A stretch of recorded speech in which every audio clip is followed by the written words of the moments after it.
తిరుమల తిరుపతి తలుపులు మూసివేయడంతోనే తన రెండవ తిరుపతి అయిన గంగాపూర్కు వచ్చి దర్శనమిచ్చే కలియుగ దైవం శ్రీ బాలాజీ వెంకటేశ్వర స్వామి. కేవలం ఒక భక్తుడికి ఇచ్చిన మాట కోసం ప్రతి సంవత్సరం మాఘ పౌర్ణమి నాడు తిరుమల తిరుపతిని వదిలి తెలంగాణలోని కుమ్రంభీం ఆసిఫాబాద్ జిల్లా రెబ్బెన మండలం గంగాపూర్ గ్రామానికి వచ్చి భక్తజనులకు దర్శనమిస్తారని ప్రతీక. ఇక్కడ జాతర జరిగే రోజులలో అక్కడి ఆలయం తలుపులు మూసివేయడంతో తిరుమల తిరుపతిలో ఉండే వెంకటేశ్వర స్వామి గంగాపురికి వచ్చి సమస్త భక్తులకు దర్శనమిస్తారని ప్రతీక. నమో నారాయణాయ.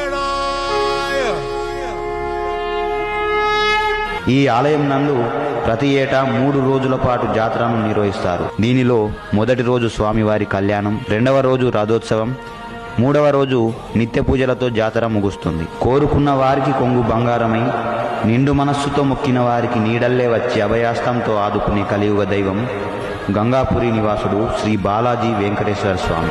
స్వామివారి ప్రసిద్ధి మహత్యాలను